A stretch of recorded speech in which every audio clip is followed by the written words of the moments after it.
বেশি লাল হয়ে যায়। তো রাধারানীর চোখটা লাল করতে পারলে তোদের আনন্দ, আমরা কতটা রাগাতে পারলাম রাধারানীকে, আর রাধারানীকে রাগাতে পারলেই তো মজাটা হবে, কৃষ্ণচন্দ্রের সঙ্গে বেঁধে যাবে, সেটাই ওদের একটা আনন্দ।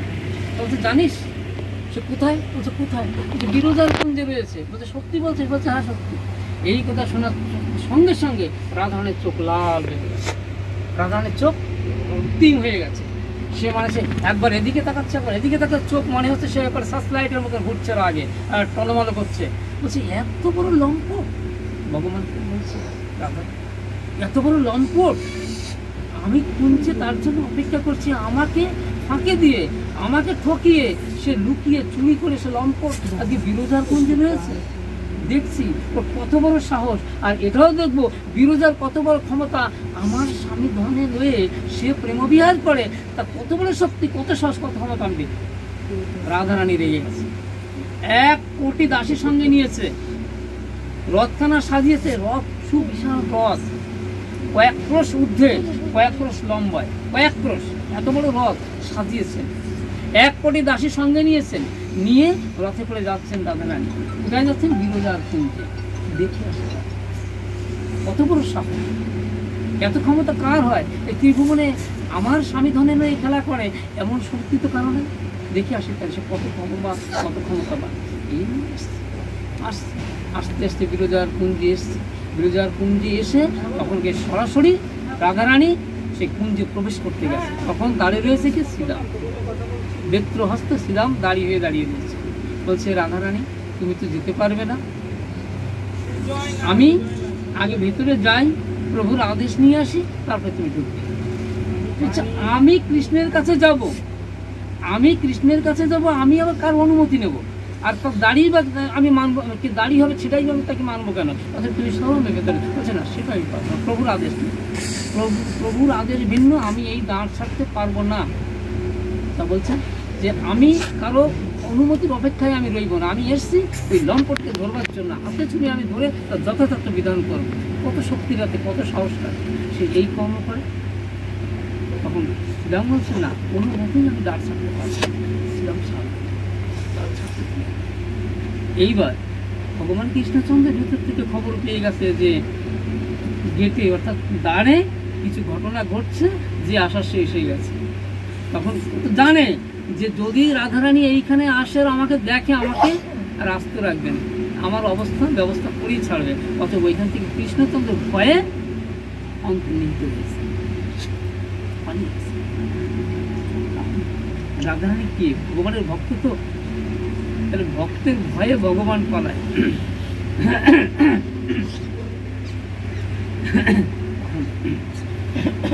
এইটাও একটা বুঝবার বিষয় যে ভক্তের সঙ্গে ভগবানের সম্পর্কের মূল্যায়নটা কোথায়। রাধারানীর পরতত্ত্ব অভিন্ন কৃষ্ণ তত্ত্ব, এটা সত্যি, তথাপিও তিনি তো ভক্ত, রাধারানী তো ভক্ত, ভগবান কৃষ্ণচন্দ্র ভক্ত। আজকে তার ভয়ে তিনি অন্তর্নিহিত পালিয়ে গেলেন। আর বিরোজা কি করলেন? তিনি কি করলেন না, বিরোজা নদী হয়ে জল হয়ে গেলেন, তার মধ্যে নিজের দেহকে লুকিয়ে রাখলেন, জল হয়ে গেলেন নিজে, তার মধ্যে নিজের দেহকে লুকিয়ে রাখলেন। এইবার কাউকে পেলেন না, না পেয়ে রাধারানী চলে গেলেন, রাধারানী নিজের কুঞ্জে চলে গেছে। এদিকে কৃষ্ণচন্দ্র কি করছে না, কৃষ্ণচন্দ্র যখন রাধারানী এইভাবে চলে গেছেন, তখন তিনি আবার সেই বিরোজাকে আহ্বান করছেন, যে বিরোজা, হে বরাননে, হে প্রিয়তমে, তুমি তোমার এই রূপ সম্বরণ করে, প্রকৃত রূপ ধরে তুমি আমার কাছে এসো, আমি তোমার অপেক্ষায় আছি। তোমাকে ভিন্ন আমি এই মুহূর্তে আমি বাঁচতে পারছি না, আমার এই মুহূর্তে তোমাকে অত্যন্ত প্রয়োজন, তুমি আমার সঙ্গে এসে প্রেম বিহার করো। তখন এই কথা বলার পরে তখন কি হলো, বিরোজা আবার মূর্তি ধরে আসছে, তার সঙ্গে আবার সেই সময় কাটালে। এদিকে কি হলো, যখন এই সময় কাটিয়ে যখন কৃষ্ণচন্দ্র এবার বিরোধার সঙ্গে সময়পাত করে যখন তিনি আবার সেই রাধারানীর কুঞ্জে ফিরে যাচ্ছেন, তখন ঘটলো অঘটন। কি ঘটলো না, কৃষ্ণচন্দ্র যখন রাধারানীর কুঞ্জে গেছেন, তখন রাধারানী কথা বলছেন, অত্যন্ত রেগে আছে, রাগাটা স্বাভাবিক। রাধারানীকে বারবার বোঝানোর চেষ্টা করছেন, বলছে আমি কোনো কথা আমি শুনবো না, তুমি লম্পট, তুমি চরিত্রহীন, তুমি কেন এটা করো? অর্থাৎ তোমার কোনো কথা, তোমার কোনো আবার শোনার আর কোনো প্রয়োজন নাই। এইভাবে বারবার যখন কৃষ্ণচন্দ্র বোঝাতে চাইছেন তখন বুঝতে চাইছেন না। তারপর শ্রীরাম এসে বলছেন যে রাধে, যিনি অনন্ত কোটি বিশ্ব ব্রহ্মাণ্ডের মালিক, যার নখজ্যোতি দর্শনের জন্য মুনি ঋষিরা কোটি কোটি জন্ম যোগ তপস্যা করে, যার চোখের ইশারায় জগৎ চলে, যার অংশের অংশ কণায় নিঃশ্বাসের সঙ্গে প্রশ্বাসের সঙ্গে অনন্ত করে বিশ্ব ব্রহ্মাণ্ড আসা যাওয়া করে, তুমি তাকে অবহেলা করছো, তাকে এত তাচ্ছিল্য করছো, তুমি অবমাননা করছো, তার সঙ্গে এইরূপ ব্যবহার করছো, তুমি কি ঠিক করছো? যেই কথা বলেছে রাধারানীর রাগ যা ছিল তার থেকে 4 গুণ বেড়ে গেছে। মানে লম্পটের মতোই হয়। আমি দেখছি যে তোর কৃষ্ণচন্দ্র যতটা লম্পট তার থেকে তুই বেশি লম্পট, তুই আমার সঙ্গে দৈত্যের মতো ব্যবহার করেছিস সেই দিন তার বিরোধ কুঞ্জে। অতএব তুই দৈত্যের মতো ব্যবহার করেছিস, তুই দৈত্য কুলে তোর জন্ম হবে। অভিশাপ করে দিলেন রাধারানী শ্রীরামকে অভিশাপ করে দিলেন, দৈত্য কুলে তুই জন্মগ্রহণ করবি। এদিকে শ্রীরাম তো নির্দোষ, অঘটনটা কোথায় ঘটেছিল? শ্রীরাম তো নির্দোষ।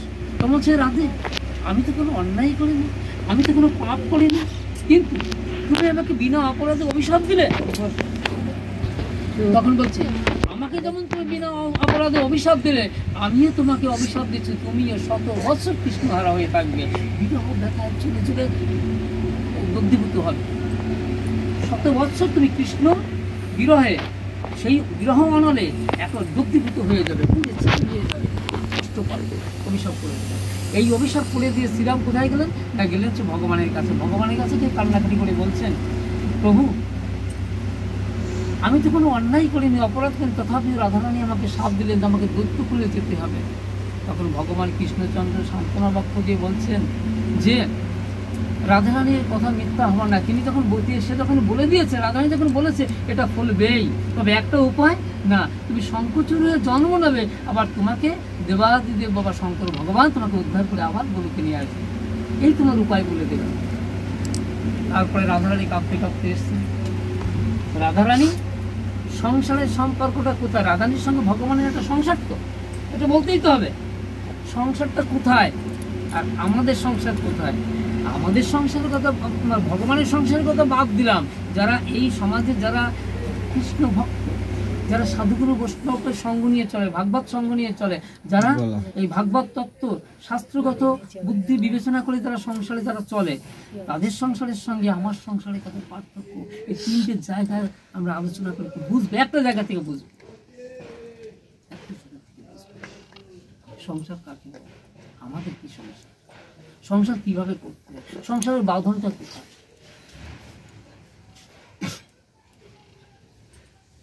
রাধারানী গেছেন, গিয়ে কাঁপতে কাঁপতে চরণ ধরে প্রার্থনা করে বলছেন, হে প্রাণনাথ, হে কৃষ্ণচন্দ্র, হে প্রিয়তম, আমাকে শ্রীরাম অভিশাপ দিয়েছে, আমাকে গোপ ঘরে গিয়ে জন্মগ্রহণ করতে হবে এবং 100 বছর আমাকে বিরহ অনলে দগ্ধীভূত হতে হবে। বলছে, প্রভু তুমি তো জানো, হে প্রিয়তমা তুমি তো জানো, অনেক যদি তোমাকে না দেখি মনে হয় কত যুগ যুগ তোমাকে দেখি না, আমি কি করে 100 বছর থাকবো? আর সেই গোপ ঘরে আমি যাবো, তোমার সঙ্গে কবে দেখা হবে? আমি তোমাকে ভুলে, তোমাকে ছেড়ে এই গোলক বৃন্দাবন, প্রেমময় বৃন্দাবন, এই রাস লীলা ক্ষেত্র, এই রাস মঞ্চ, এই রাস আস্বাদন, এইসব পরিত্যাগ করে তোমাকে ছেড়ে সে গোপ গৃহে গিয়ে আমি কিভাবে থাকবো? একটা ক্ষণ আমি তোমাকে ছাড়া আমি থাকতে পারি না। চোখের পলক যতটুকু সময় পড়ে ততটুকু সময় তোমাকে আমি হারাতে চাই না, তোমাকে ছাড়া থাকতে চাই না। তাই তো গোপীরা বলেছিলেন, কোটি আখি নাহি দিল, সবে দিল দুই তাহাতে নিমেষ দিল, কি দেখিব মই। ভগবানকে, কৃষ্ণকে, কৃষ্ণচন্দ্রকে দেখার গোপীগণের কত লালসা। তাহলে গোপীগণের যদি এই লালসা হয়, রাধারানীর লালসা কতটা ছিল, তত্ত্বটাকে নিয়ে একটু বলি। গোপীগণ বলছেন, সবে দিল দুটি আখি, কি বললাম কথাটা, কোটি আখি নাহি দিল। বিধির কাছে বলছেন, বিধিকে উদ্দেশ্য করে, বিধাতাকে উদ্দেশ্য করে ব্রজের গোপীরা বলছেন, কোটি আখি নাহি দিল, সবে দিল দুই। তাহাতে নিমেষ দিল কি দেখিব মই। বলছেন ব্রজের গোপীরা বলছেন রাধা তত্ত্বকে জানতে গেলে গোপী তত্ত্ব আস্বাদন করতে হবে। গোপী তত্ত্ব না জানলে রাধা রানীর মাধুর্য তত্ত্ব মাত্রা নির্ণয় করা, যদিও সেটা সম্ভব নয়, পৃথিবীতে কারো সম্ভব নয়, তথাপিও কিঞ্চিত মাত্র আস্বাদন করা সম্ভব। গোপীরা বলছেন, গোপীরা আক্ষেপ করে বলছেন, গোপীকে বিধিকে দোষারোপ করে বলছে যে আমাদের 1 কোটি চোখ কেন দিলে না, 1 কোটি চক্ষু কেন দিল না, এই 2টো চক্ষু দিয়ে না গোবিন্দকে দেখে না আমাদের আশা মেলে না, মনের আশা মেলে না। যদি 1 কোটি চোখ দিতে আমরা গোবিন্দকে দেখে মনের আশা মিটিয়ে আমরা গোবিন্দকে দর্শন করতে পারি। দিয়েছে 2টো চক্ষু দিয়েছে, তার মধ্যে আবার নিমেষ দিয়েছে। নিমেষ মানে চোখে পলকটা পড়ে না, বলছে পলকটা কেন দিবে? বিধি কি বলছেন, সৃষ্টিকর্তাকে বলছেন তো 2টো চক্ষু দিয়েছো ঠিক আছে, 1 কোটি দাওনি, তাহলে চক্ষু দুটোর মধ্যে নিমেষ দিলে কেন? অর্থাৎ চোখের যে পলক পড়ে এই পলকটা দিলে কেন? যখন পলকটা পড়ছে তখন আমরা কৃষ্ণচন্দ্রকে দেখতে পাচ্ছি না, আমার ভগবানকে দেখতে পাচ্ছি না, আমার প্রাণ সখাকে দেখতে পাচ্ছি না। এই যে সময়ের সঙ্গে এই যে ক্ষণ সময় আমার গোবিন্দ দর্শন হচ্ছে না, কৃষ্ণ দর্শন, এটা আমার ব্যথা হচ্ছে। তাহলে গোপীর যদি এই ব্যথা হয় তাহলে 100 বছর যখন কৃষ্ণ ছেড়ে থাকতে হবে, রাধারানীর ব্যথাটা কোথায় যাবে, কি হবে, কি হতে পারে? রাধারানী কিছুটা অনুভব করছে, তাই তিনি বিরহ কাতরা হয়ে আজকে গোবিন্দ চরণে প্রার্থনা করে বলছেন যে প্রভু আমার কি হবে, আমি তো নিমেষ তোমাকে ছাড়া থাকতে পারি, তাহলে আমার কি হবে, কি করে থাকবো? তখন গোবিন্দ কি বললেন? শ্রীরাম যে বাক্য, শ্রীরাম যে কথা বলেছে, শ্রীরাম যে শাপ দিয়েছেন, এটাও কিন্তু মিথ্যা হবার নয়, এটাও ফলবে। তবে একটা উপায় তোমাকে বলছি, তুমি গোপগৃহে যাবে তো, তুমি গোপগৃহে গিয়ে তুমি জন্ম নেবে তো। তাদের শোনো, আমি তোমাকে ছাড়া থাকতে পারি না, তুমি সেখানে চলে যাবে, আমিও তোমাকে খানিক মাত্র না দেখে থাকতে পারি না, তোমাহারা হয়ে আমিও বাঁচতে পারবো না। তুমি গোপগৃহে গিয়ে জন্ম নেবে, আমিও তোমার সঙ্গে সেই ব্রজধামে ব্রজ বৃন্দাবনে ভূলোক বৃন্দাবনে তোমার সঙ্গে লীলা বিহার করে প্রেমারস আস্বাদন করবার জন্য আমি গোপাল হয়ে জন্ম নেব।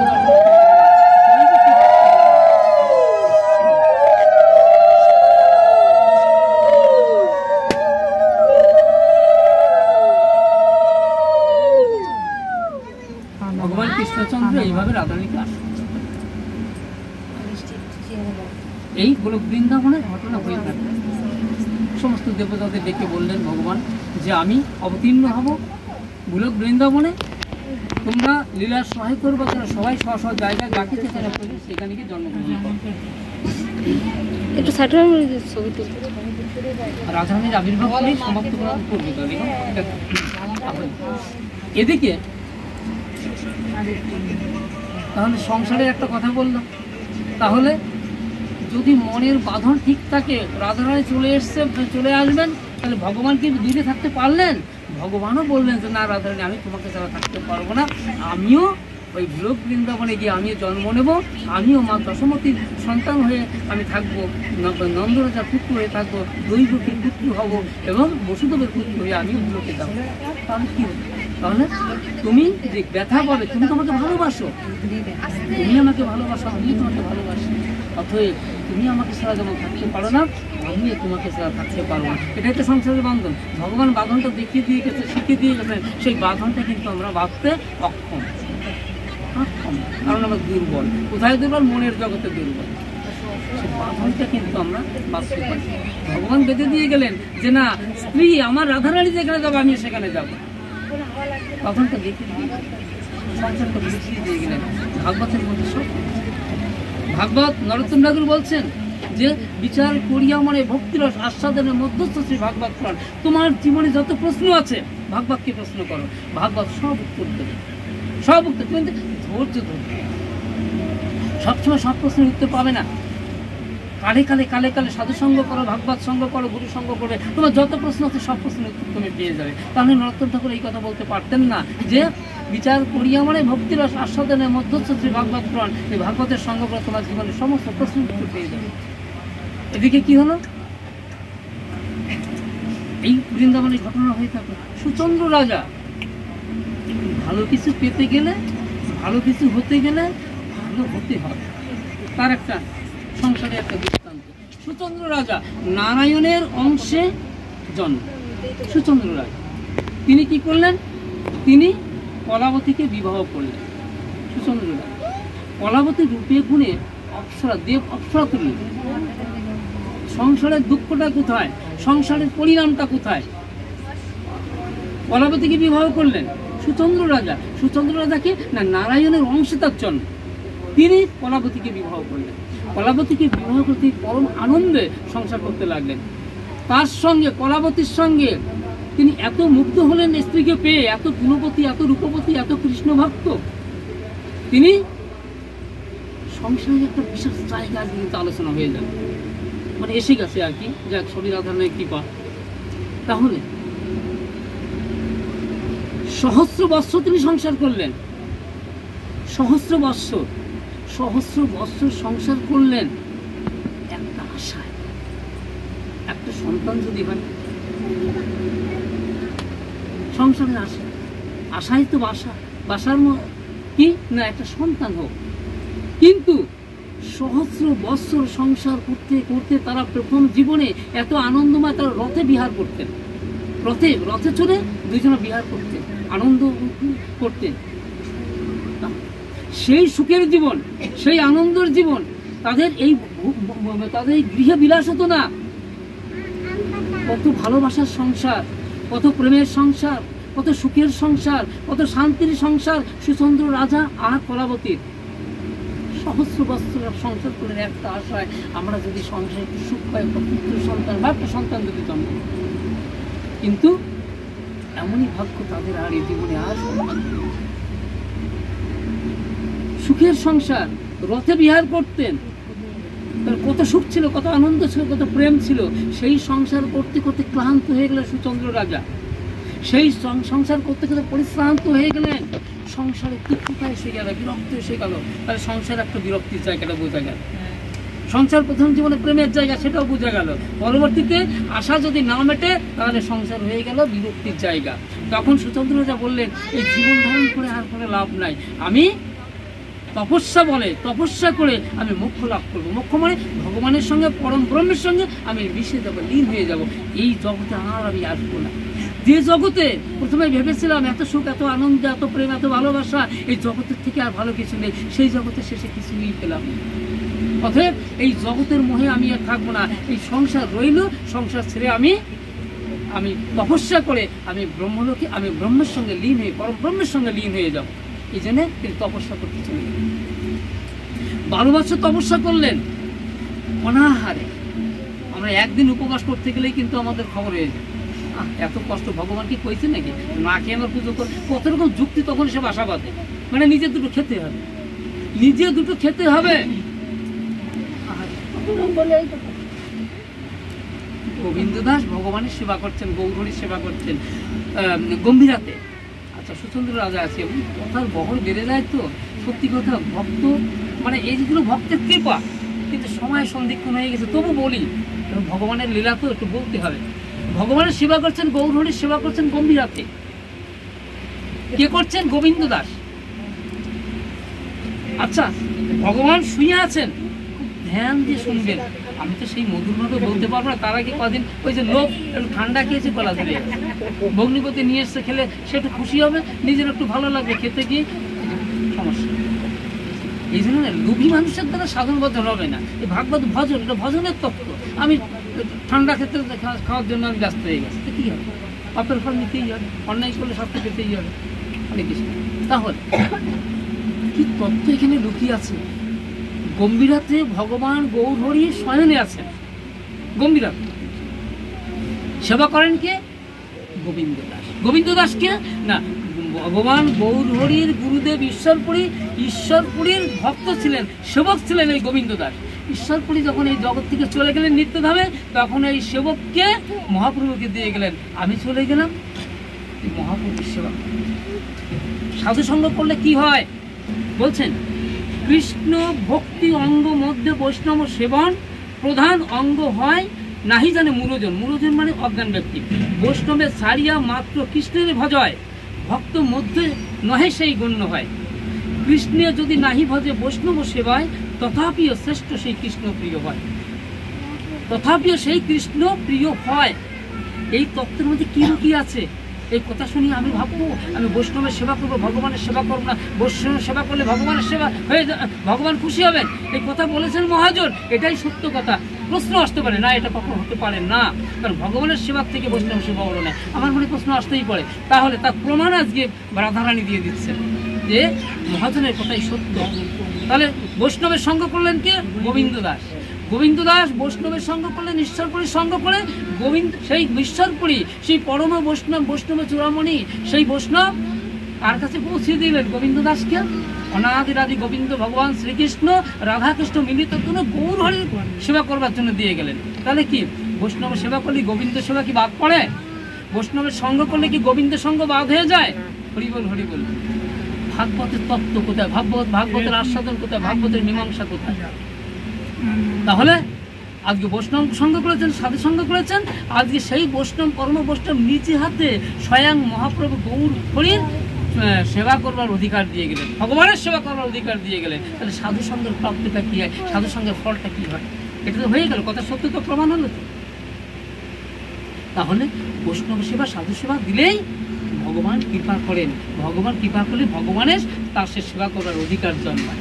আজকে হলো তো, তাই তো হলো। গোবিন্দ দাস এর মধ্যে আর একটা পরম তত্ত্ব লুকিয়ে আছে, সেটা আস্বাদন তত্ত্ব আছে। ওই যে আমরা মানে ভক্তের যে যে কর্তব্য, কখন কোন কর্তব্য, কিভাবে আমাদের সেই জ্ঞানটা থাকা দরকার, সংসারে কি জ্ঞানটা, ওই যে উপবাসের বিষয়টা বলছিলাম। তাই হোক, তখন ভগবান শয়নে আছেন, দুপুরে প্রসাদান্ন গ্রহণ করেছেন, প্রসাদান্ন গ্রহণ করে গম্ভীরার মধ্যে শটানে ভগবান শুয়ে পড়েছেন দ্বারদেশে। ভক্ত কাকে বলে? দ্বারদেশে উপবাস, কথাটা মনে রেখে কথাটা। দ্বারদেশে মানে গম্ভীরা দ্বারদেশে শটানে। মহাপ্রভু তো প্রায় কত 6 হাত নদী লম্বা। তা যাই হোক, এইভাবে লম্বা, তাহলে একটা মানুষ যদি দ্বারে 6 হাত মানুষ যদি শোয়, তাহলে যাওয়া যায়? গোবিন্দ দাস ভগবানের সেবার পরেই গৌরহরিকে সেবা করতেন। কিভাবে সেবা করতেন? পদসম্বাহন করতেন, গাত্রমার্চনা করতেন। ভগবানের যেভাবে সুখ হয়, গৌরহরির যেভাবে সুখ হয়, উনি সেইভাবে সেবা করতেন। বলছে, প্রভু তুমি কিভাবে শয়নে আছো? বলছে, কেন গোবিন্দ? বলছে, প্রভু আমি ভেতরে যাব কি করে? বলছে, আজকে আর আমার উঠার ভক্তকে পরীক্ষা নিচ্ছেন গৌরহরি ভগবান, আজকে আর আমার উঠার অবস্থা নাই। তুমি যতই বলো গোবিন্দ, আমি যে শুয়ে পড়েছি, খুব প্রচন্ড সেবা হয়েছে, খুব আনন্দের সেবা হয়েছে, অথবা আমি একদিনও আমি সরতে পারবো না, তোমার যা ভালো তুমি তাই। গোবিন্দ কি করলেন? মহাপ্রভু গায়ের উপর দিয়ে ডিঙিয়ে চলে গেলেন। কি ভগবানের সেবা? সেবা কাকে বলে? ভক্ত কাকে বলে? অনুরাগ কাকে বলে? প্রেম কাকে বলে? ভক্তি কাকে বলে? ভগবানকে ডিঙিয়ে চলে গেলেন। আমরা পারবো? হবে? ক্ষমতা হবে? এইখানেই তো বুঝবার বিষয়, এইটাই তো ভালোবাসার জগৎ, এইটাই তো প্রেমের জগৎ, এইটাই তো ভক্ত ভগবানের বন্ধন। এই বন্ধনই তো জনমে চরমে মানুষ আশা করে, প্রভু কৃপা করো, তুমি কৃপা করে একটু ভক্তি দাও, প্রেম দাও, তোমার চরণ। গোবিন্দ দাস আজকে ভগবানকে ডিঙিয়ে চলে গিয়ে সেবা করতেন। সেবা তখন সেবা করছেন অনেকক্ষণ অতিবাহিত হয়েছে। তখন ভগবান গৌরহরি বলছেন, গোবিন্দ কি হলো? তুমি তো সেবা আমার করেই যাচ্ছ, তুমি প্রসাদ গ্রহণ করবে না? বেলা যে ডুবে গেল, তুমি সেবা করে যাচ্ছ আমার। যাও, আমি যথেষ্ট সন্তুষ্ট, তুমি যাও প্রভু, যাও গোবিন্দ, তুমি কি প্রসাদ গ্রহণ করো, তোমার ক্ষুধা লেগে গেছে, তুমি তো আমার জন্য এতটাই সময় দিলে, যাও। ভগবানের পরীক্ষা উত্তীর্ণ হতে গেলে না, নিজের বল দিয়ে ভগবানের পরীক্ষা উত্তীর্ণ হওয়া যায় না, নিজের যোগ্যতায় উত্তীর্ণ হওয়া যায় না, নিজের জ্ঞান দিয়ে উদ্ধার হওয়া যায় না, নিজের পাণ্ডিত্য দিয়ে উদ্ধার হওয়া যায় না। ভগবান যদি ভক্তকে কৃপা করে, তবেই ভগবানের পরীক্ষায় উত্তীর্ণ হওয়া যায়, তা নাহলে উত্তীর্ণ হওয়া যায় না। যে গোবিন্দ চরম পরীক্ষায় পড়েছে, এসছে দামোদরে, এসে হাত জোর করে দাঁড়িয়ে রয়েছে। দারুদেশে কে শুয়ে আছে? ভগবান শুয়ে আছেন, হাত জোর করে দাঁড়িয়ে রয়েছেন, নিঃশব্দে চুপচাপ দাঁড়িয়ে। অনেকক্ষণ পরে ভগবান গৌরহরি বলছেন, গোবিন্দ ওই যাও, গিয়ে প্রসাদ গ্রহণ করো। কি হলো? চলে যাও? বলছে, না প্রভু, এখন তো যেতে পারছি না। কেন যেতে পারছি না? তুমি আসার সময় তো দিব্যি চলে আসলে, তাহলে যেভাবে আসলে তুমি সেইভাবে চলে যাও। তখন গোবিন্দ কাঁদতে কাঁদতে বলছে, প্রভু তখন এসেছিলাম আমার ভগবানের সেবা করবার জন্য, আর আমি এখন যদি যাই প্রভু তোমাকে লঙ্ঘন করে আমার উদর পূর্তির জন্য যাব প্রভু, আমার উদর পূর্তির জন্য আমি তোমাকে লঙ্ঘন করতে পারবো না প্রভু। কারা পার হবে? ভগবানের যারা ভক্ত তারাই তো পার হবে। তখন বললেন, গোবিন্দ আমার এইটুকু বোঝা দরকার ছিল, আমার এইটুকু জানার দরকার ছিল তোমার ভেতরে কতটুকু তুমি জমাতে পেরেছো, কতটুকু পুঁজি সঞ্চয় করেছো। এতদিন তো আমার সঙ্গে সঙ্গ করলে, আচ্ছা ভগবানের সঙ্গ করলে তার পুঁজি হবে না? ভগবানের সঙ্গ করলে পুঁজি হবে না? ভগবানের সঙ্গ করলে পুঁজি হবে, গুরু সঙ্গ করলে পুঁজি হবে, ভাগবত সঙ্গ করলে পুঁজি হবে, এই সাধুগুরু বৈষ্ণবের সঙ্গ করলে পরে পরে পুঁজি হবে।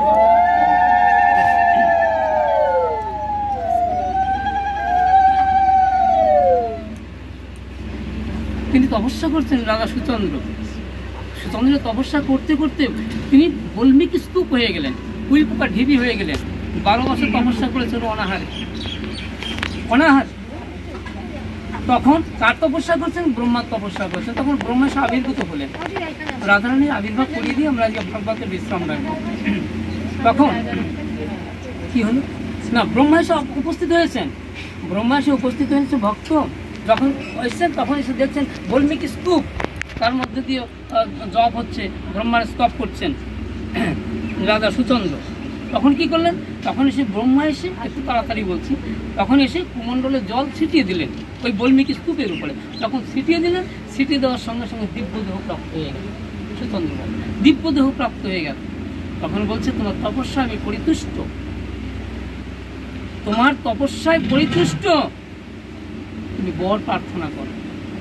তখন বলছেন, প্রভু সংসারের স্বাদ আমার বোঝা হয়ে গেছে, সংসার আমি করেছি, আমার জীবনে আমি যতটা চেয়েছি আনন্দ বিহার আমি করেছি প্রভু, সংসারের সার্থক বোঝা হয়ে গেছে, আর এই সংসারের জন্য আর কিছু চাইবো না প্রভু, ওই সংসারের প্রতি আমার কোনো মোহ নেই প্রভু, তোমার যদি কৃপা হয় আমাকে এই বর দাও, আমি যেন মোক্ষ প্রাপ্তি করি। এই ধরাধামে আর আসবো না, এই ধরাধাম আমার আর আসতে ইচ্ছা করে না, সব বুঝে গেছে, পেয়ে গেছে, বুঝে গেছে সার্থক। তাহলে সুচন্দ্র রাজার থেকে আমরা কিছু বুঝবো না? নারায়ণের অংশের জন্ম, সেই ভক্ত, সেই কৃষ্ণ ভক্ত, তিনি বলছেন সংসারের সার আমার বোঝা হয়ে গেছে, তুমি আমাকে বর দাও, আমি মোক্ষ প্রাপ্তি হয়ে আমি ব্রহ্মলোকে চলে যাব, ব্রহ্মের সঙ্গে, পরম ব্রহ্মের সঙ্গে লীন হয়ে যাব, আর এই জগতে আর আমি আসবো না, মায়ার জগতে আর আমি আসতে চাই না। তখন তিনি বলছে, হ্যাঁ তুমি যে তপস্যা করেছো আমি আনন্দিত, আমি প্রসন্ন হয়েছি, তোমাকে মোক্ষ প্রাপ্তির বরই আমি তোমাকে দেবো, তোমার ওটাই তোমার সঠিক প্রাপ্তি। এদিকে জায়গা আছে তো, এদিকে কত জায়গা, তুমি যে বংশে জন্মগ্রহণ করেছো সেই জন্মের মর্যাদা হেতু তোমার এটাই তোমার সঠিক প্রাপ্য আমি দেবো। যেই বলেছে সঙ্গে সঙ্গে কলাবতী এসে হাজির। কলাবতী কি? সুচন্দ্র রাজার স্ত্রী এসে হাজির। আচ্ছা কলাবতী তো তপস্যা করেনি, পতির পুণ্যে সতীর পুণ্য, এই যে শুভঙ্কর, আচ্ছা দিবঙ্কর, ওই যে পুরাতন ভিত্তিক কবিতায় রবীন্দ্রনাথ একটা জায়গায় লিখেছে না, পতির পুণ্যে সতীর পুণ্য, এই দেখো ভাগবতের প্রমাণ সেখানে। রবীন্দ্রনাথ এমনিতে লেখেননি, ওই কবিতা ব্যাখ্যা করতে গিয়ে বলেন পতির পুণ্যে সতীর পুণ্যে কী করে হয়। কারণ রবীন্দ্রনাথ ছিলেন একজন পরম ভক্ত, পরম দার্শনিক, তিনি বুঝেছিলেন, তিনি জানতেন ভাগবত তত্ত্ব, তাই ভাগবতের পরম সত্য নিয়ে এই কবিতার মধ্যে লিখেছিলেন পুরাতন ভিত্তিক কবিতায় পতির পুণ্যে সতীর পুণ্য। দেখো আজকে সেই প্রমাণ আজকে হয়ে যাচ্ছে। এসে বলছেন, কলাবতী বলছেন, উনি তো তপস্যা করেননি, কলাবতী করেননি, বলছেন প্রভু, কথাটা কিন্তু কলাবতী কিন্তু মাথায় রাখতে হবে, বলছেন প্রভু আমার স্বামীকে তুমি মোক্ষ প্রাপ্তি করিয়ে দিচ্ছ, মোক্ষ দিচ্ছ, আমার কি হবে? আমি আমার স্বামী বিহনে 1 সেকেন্ড আমি থাকতে পারি না, একটা ক্ষণ আমি থাকতে পারি না, আমি সতী, আমি অবলা নারী, আমি স্বামী ভিন্ন কিছু বুঝি না। এই জগতে যার স্বামী নাই তার মতো অসহায়, দুর্বল, অসহায়, সর্বহারা এই জগতে কেউ নাই। আমি আমার স্বামী বেঁচে থাকতে আমি সর্বহারা হতে চাই না। আমার জন্য তুমি কি করো? আমাকে তো তুমি যদি আমার, এইবার কলাবতী কি বলছে, ব্রহ্মাকে বলছে, তুমি যদি আমার স্বামীকে ব্রহ্ম প্রাপ্ত মোক্ষ প্রাপ্তির বর দাও তা আমি তোমাকে অভিশাপ দেবো।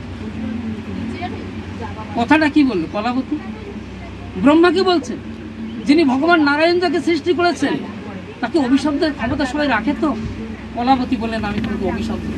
যেই ব্রহ্মাকে এই কথা বলেছেন কলাবতী আমি তোকে অভিশাপ দেবো, ব্রহ্মা ভয় থরথর থরথর করে কাঁপছে, থরথর থরথর করে কাঁপছে, বলছে মুশকিল তো হয়ে গেছে। মানে কলাবতী যদি অভিশাপ দেয় তাহলে ব্রহ্মার কিন্তু খবর আছে, সেটা জানে, কারণ সতী নারীর মুখের কথায় কিন্তু অনেক সমস্যা আছে।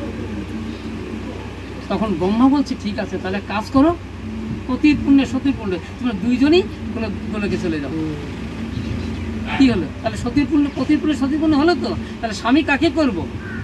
যার ধরলে পরে আমার পরের পরই কিছু হতে পারে, এ জন্মের কিছু সম্বল হতে পারে, পরের জন্মের কিছু সম্বল হতে পারে, আমার স্বামী তাকেই তো স্বামী হিসাবে ধরব। তাই এই ছেলে মেয়ে বিয়ে দেওয়ার সময় একটু বোঝাপড়ার বিষয় আছে যে কার, আমার ছেলেকে কার আঁচল ধরাবো আর আমার মেয়েকে কার হাত ধরাবো। তাহলে আজকে সঠিক ইয়ের স্বামী পেয়েছিলেন বলে কলাবতী কিন্তু আজকে ব্রহ্মার বর পেল, তপস্যা করলেন না, অথচ তিনি বরপ্রাপ্ত হলে না। তাহলে তোমরা দুজনেই গোলকে চলে যাও, গোলকে গিয়ে কিছুকাল থাকো, আমি যে বর দিয়েছি এই বর তো মিথ্যা হবে না, তোমাদের মোক্ষপ্রাপ্তি হবে। কিন্তু মোক্ষপ্রাপ্তি হলো না, গোলকে চলে গেলেন, কিন্তু গোলকে যাওয়াটা কিন্তু মোক্ষপ্রাপ্তি নয়। বলছেন তোমাদের দুজনের মোক্ষপ্রাপ্তি হবে, তবে কবে? এই না, পরে দাপুর যুগে তোমাদের মোক্ষপ্রাপ্তি হবে। তুমি চলে যাও গোলক। সে গোলক বৃন্দাবনে গিয়ে কি করলেন? কলাবতী সে গোলক বৃন্দাবনে রইলেন। এদিকে দেখুন, গোলক বৃন্দাবন সে গোলকে গিয়ে রইলেন। পরে এই সুচন্দ্র রাজা করেন বৃষবাণু হয়ে। এই সুচন্দ্র রাজা ওই গোলকে ছিলেন, গোলক থেকে পরে তিনি কি করলেন না, সুরভানুর পুত্র হয়ে বৃষবাণু হয়ে জন্মগ্রহণ করলেন, যিনি হচ্ছে রাধারানীর পিতা। তাহলে রাধারানীর মতো তত্ত্বের বাবা হতে গেলে সাধন ভজনের একটু দরকার আছে। সাক্ষাৎ নারায়ণের অংশে জন্ম, তিনি তপস্যা করলেন, বরপ্রাপ্ত হলেন, ব্রহ্মার বরপ্রাপ্ত হয়ে গোলকে থাকলেন। গোলকে যারা থাকে তাদের দেহ হচ্ছে কি বিশুদ্ধ, তাদের হচ্ছে পুণ্যময় দেহ, এর মধ্যে পাপ তাপের কোনো লেশ থাকে না, পাপেরও লেশ নেই, তাপেরও লেশ নেই, তারাই গোলক প্রাপ্ত হয়। বিশুদ্ধ দেহ না হলে তার গোলকে যেতে পারে না। তাই আমরা গোলক থেকে এসছি। ওই যে একটা কথা বলেন, স্নেন্ত বিশ্ব অমৃতেশ্বর পুত্রা, বেদান্ত দর্শন বলছেন এই বিশ্ব মানবকে স্নেন্ত বিশ্ব অমৃতেশ্বর, হে তোমরা অমৃতের পুত্র। আমরা গোলক থেকে এসছি, ভগবানের সন্তান, আমরা অমৃতেশ্বর পুত্রা, ভগবানের সন্তান। তাহলে আমাদের এত দুঃখ কষ্ট কেন? আমরা সঠিক পথে চলি না, তাই আমাদের আবার সেই বৃন্দাবনে গোলকে ফিরে যেতে হবে। এই আশা আর এই যাওয়া, এসেছি যেতে হবে, আশাটা এসে যখন পড়েছি, যাওয়াটা যে কবে হবে সেটা কিন্তু ধারণার অতীত। কোটি জন্মে নাও হতে পারে, যদি সৎসঙ্গ না হয়, ভাগবত সঙ্গ না হয়, গুরু সঙ্গ না হয়, যদি মন্ত্র দীক্ষা গ্রহণ না করি। মন্ত্র দীক্ষা গ্রহণ না করলে তার ভজনের কোনো অধিকার নাই, ভজন জগতে প্রবেশ করলে তার অধিকার নাই। গোবিন্দের চরণে একটা তুলসী, একটু গঙ্গাজল দেবার অধিকার তো নেই। ভাগবত সেটা স্বীকার করেননি। তাহলে মন্ত্র দীক্ষা গ্রহণ করলে তবে ভজন জগতে প্রবেশ করার অধিকার জন্মায়। তাহলে সেই জগতে ফিরে যেতে গেলে বৃন্দাবনে চূড়াময় বিষ্ণু পরম বৈষ্ণব রূপ গোস্বামী তিনি সিদ্ধান্ত দিলেন যে আবার যদি সেই গোলক বৃন্দাবনে তোমরা যেখান থেকে এসছো সেখানে যদি ফিরে যেতে হয়, তবে তোমাদের তিনটি দ্বার প্রধান, এই গুরু সঙ্গে সাধুর সঙ্গে সেগুলো জানা যায়। তার মধ্যে একটা হচ্ছে মন্ত্র দীক্ষা গ্রহণ, এই গুরু ঘরে প্রবেশ করতে হবে। আর এই প্রসঙ্গে যাচ্ছি না। এইবার সুচন্দ্র রাজা কি করলেন না, বৃষবাণু হয়ে জন্মগ্রহণ করলেন। কলাবতী কি হলো?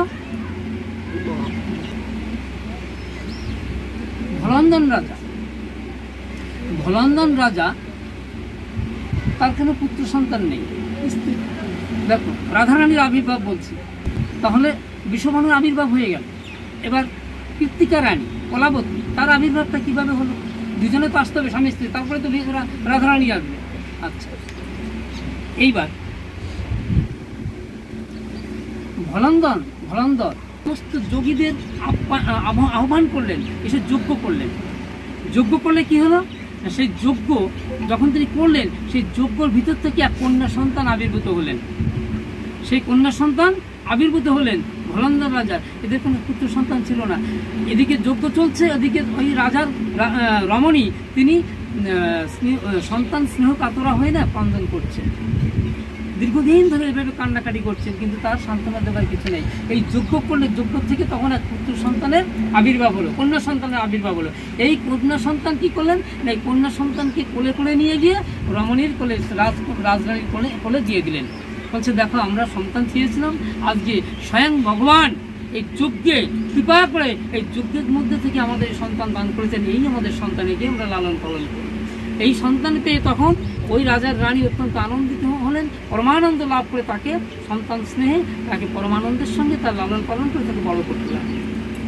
বড় হতে হতে নবযৌবনা হল।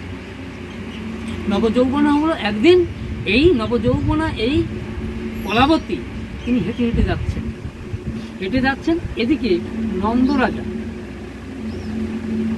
নন্দরাজা তিনি একটা পথ দিয়ে তিনি যাচ্ছিলেন। যেতে যেতে অদূরে দেখছেন এত রূপবান, এত লাবণ্য, এত রূপবতী, এত নবযৌবনা, সমস্ত দেখে তিনি মুগ্ধ হয়ে গেলেন। তিনি দেখছেন যে ওই ষোলোর বয়সী ওই রমণী হেঁটে যাচ্ছে।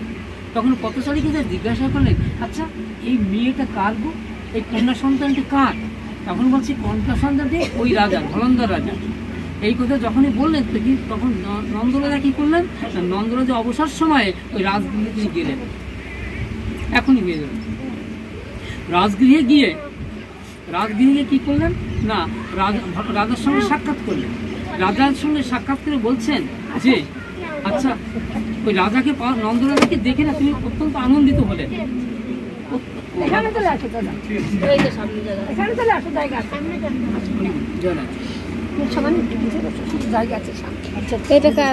নন্দরাজাকে পেয়ে অত্যন্ত আনন্দিত হলেন, যথেষ্ট তাকে সম্মান প্রদর্শন করে কথাবার্তা বলছেন। তখন রাজা ভলন্দর বলছেন, হে নন্দরাজ, আপনি কি আশা নিয়ে আমার গৃহে আপনি এসেছেন, এই ব্যাপারে একটু বলুন। তখন বলছেন, রাজা একটা আশা অবশ্যই নিয়ে এসেছি, একটা বাসনা নিয়ে এসেছি। আমি সেই দিন পথে ভ্রমণ চলছিলাম, চলতে চলতে দেখলাম নবযৌবনা এক কন্যা সন্তান আমার সম্মুখে দিয়ে হেঁটে চলেছে। তখন পথচারীকে জিজ্ঞাসা করলাম, এই কন্যা সন্তানটি কার? অপরূপ রূপ, রূপের তুলনা হয় না। তারপরে যেমন সেজেছে, শাড়ি পরেছে, চুল বিনুনি করেছে, ফুলের মালা দিয়েছে খোপায়, এত অদ্ভুত লাগছে, এত সুন্দর লাগছে যে নন্দরাজা তখন মনে মনে একটা চিন্তা করে ফেলেছে। তখন এসে বলছেন যে আমি এই কন্যা সন্তানের বিবাহযোগ্য কন্যা সন্তানের আপনি বিবাহ যদি দিতে চান সেই আলোচনা করবার জন্য এসেছি। ও পাত্রটিকে জানেন? যে পাত্রটি হচ্ছে না সুরভানু পুত্র বৃষভানু। বৃষভানু হচ্ছে পাত্র।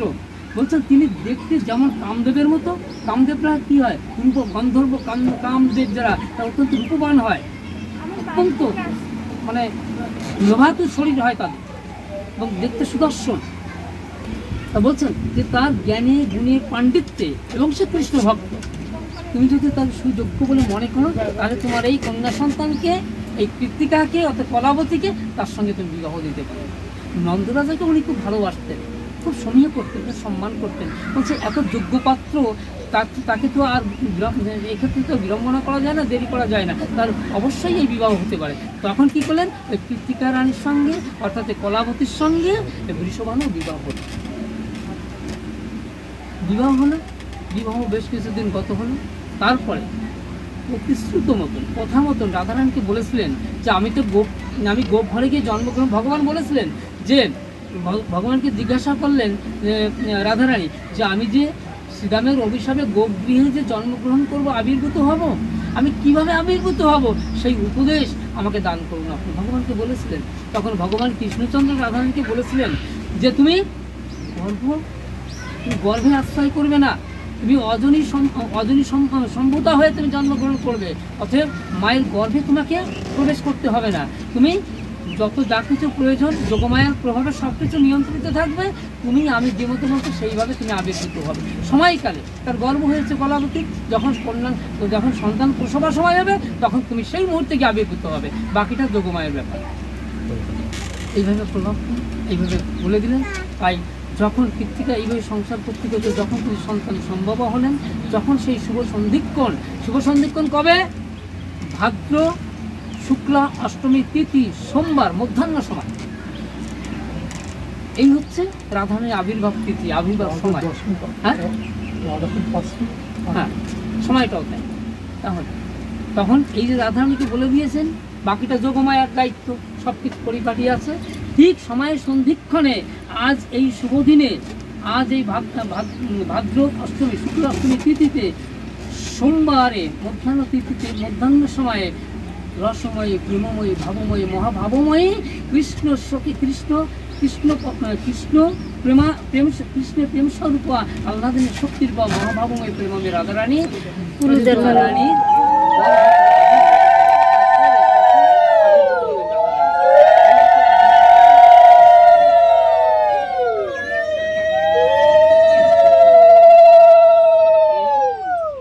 সত্যি কথা, অপরাধ নেবেন না। আপনাদের কি বলবো, এটা রাধারানীর অপার কৃপা, অপার মহিমা। এই রাধারানীর জন্ম কথা, রাধারানীর তত্ত্ব ভাগবতে লেখা নেই। আমাকে চিত্ত হালদার বলছিলেন